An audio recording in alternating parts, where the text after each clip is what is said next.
starting with a Hollywood actress who has the Midas touch. She's had starring roles in worldwide hits One Day, The Gentleman, and now Jolie Richardson has another huge show for you to enjoy. Jolie's already on the sofa and we'll be joining her in just a moment. Morning, Jolie. Lovely to have her here. Dr. Scott has an...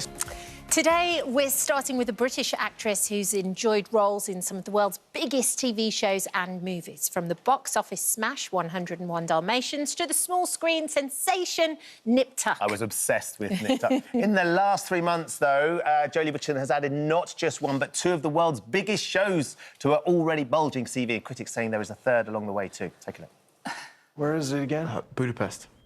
Oh, lovely. Is it your first time? Yeah, I travelled around Europe a lot when I was younger. What do your parents do? Mummy?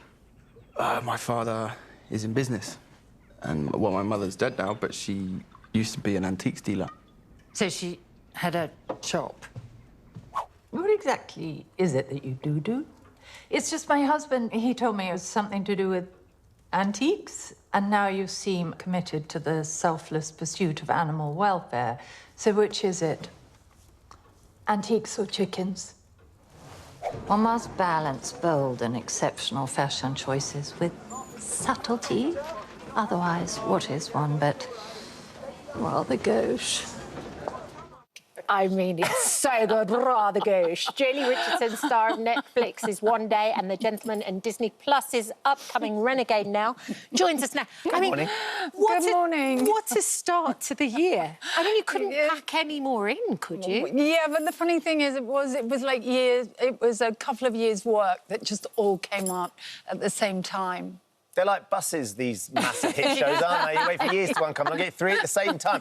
Let's start with One Day, Jolie, One Day, which yes. has just been extraordinary. Obviously, much anticipated because of the success of the book. Did you know the book before? I did know the book and I'd seen the film, but I somehow thought it would work best as a series.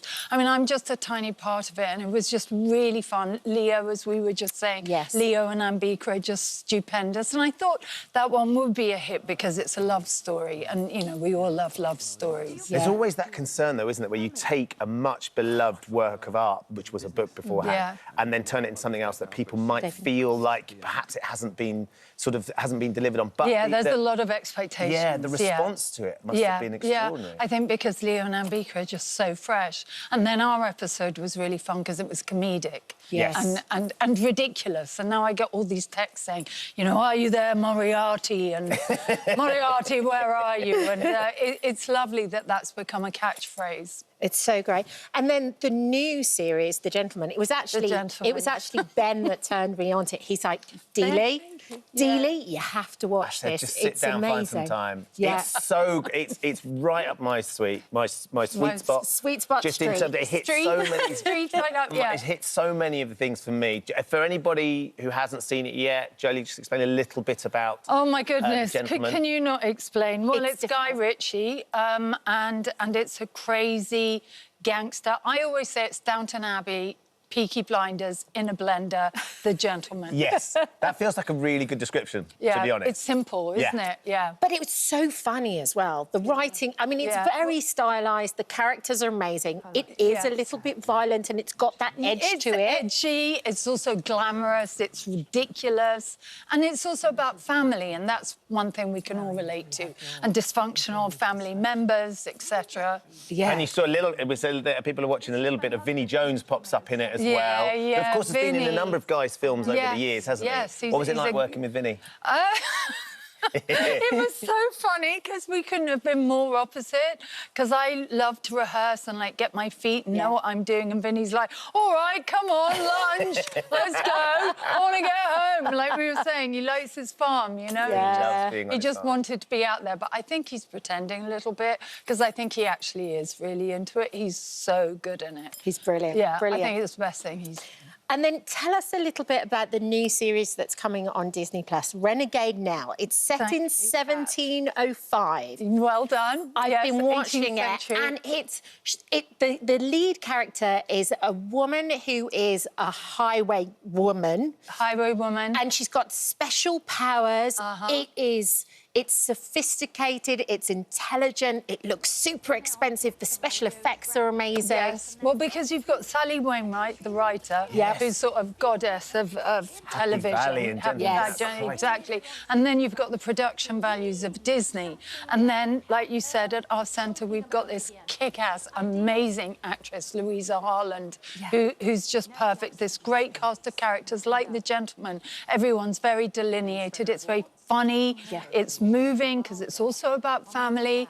And, and magic. And then these incredible costumes. Well, I was about to say, you, though, however, seem to play these pearls of a role within each one that are, like, fun. They're a bit out there, a bit silly. There's loads of costume. Well, the thing is, I think, you know, when you get a bit older, you know, you get, in my case, you get sort of smaller particular parts, and what I love is characters. So I really like to find a character. So the voice, where the voice placement is, and then, you know, the look of the character. So, like, even those three characters you showed, they're all a bit posh, but they're actually quite different, each one.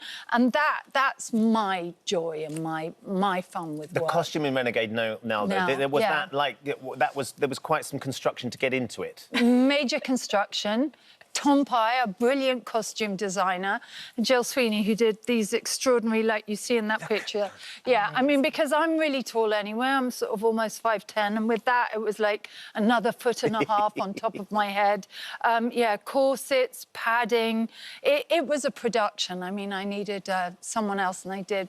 Lovely Annie Kanani, who sort of helped me carry the whole thing. So we were a two-person job to manage just to get into costumes. it and to get the costumes round. And wasn't it shot on the hottest day of the year as well? We did film it during the heat wave. And as I say to the Americans, we have no air conditioning in England. So, that was part of the endurance. Really, that's the thing. But then again, when you get to wear, like, these extraordinary things, that I'd go for that any day and just kind of manage. They have cooling pads that they put on you, and, you know, lots of fans. And Jolie, I was fascinated to read that a while back you were questioning your place in the industry, that you felt a little... Aren't we always? Well, I guess, but the success and the range of jobs you've done and the experience that you've got, even where you are, you were questioning where you were going to sit. Well, no, it was that my agent that I'd worked with for many years, she retired young to be with her mum, and so I went to get another agent, and it was like, no one wanted me. Wow. Yeah, and so even though I'd had, like, Golden Globe nominations and blah, blah, blah, 0 people wanted a woman over 50. Wow, that's so you were like, So then what we did, you know, my new agent, Sue Latimer, we've been together a few years now, we just started finding little ins wherever we could, you know, doing Sandman, also for Netflix, Lady Chatterley playing the Northern housekeeper, Mrs. Bolton, just, like, trying to sort of get through the door so people would consider me for roles. And then they started to come, but... Because you also took a moment to go into... You were concentrating on theatre for a little while. Yeah, well, I think after the Nip Tuck years, I just felt... I just wanted to do something else. I mean, Nip Tuck was a dream job, but my sister's boys are in America, and I did lots of off-Broadway productions. And so it was like going back to my roots. It was really fun. And I needed that. It was like a lovely bridge. Yeah. Well, look, we're thrilled that it's going so well. There's a big birthday coming up, isn't there? No, next year. Why is everyone like that? But they are moments. I was 59 in January. We've got most of another year before I get to next January. And shall we... I'll come back and let's talk about it then. Well, no. But I'm intrigued. No, I'm intrigued. Because I'm 50 in December, so everyone keeps going, you've got a big birthday coming up. Okay. So I've got a whole year being 49 first. I know. So enjoy 49. And what I say about 50 is 50 is like a thing to get your head round. But the minute you're over that day, you'll settle into it and you'll realise you're free. That's what the last third, I call it, of my life is about. It's about being free. Being free. Yeah. No, less worried about what people think of you, what should I be doing, what is success. You just get to be you. Do you think there'll be another Gentleman? Oh, fingers crossed. Oh, yeah. No, we love it. Can we so... petition for it? Yes, Can we? right Can we? Anyone watching, please. Yeah. Absolutely. All of those shows, if you haven't had a chance to look at them, are well worth it. Renegade now is launching... 29th of March. 29th, of March. Friday. Friday, 29th Premiere of March. tonight. Yeah. Amazing. Jolie, it's so lovely to see you. Thank Thank you you. for coming Thank in. you. And we'll see Happy you birthday, Yes, and you. next year. Next year, yes. And you can come in and we can celebrate together. OK, well, Thank you, Jolie. decade older, brilliant.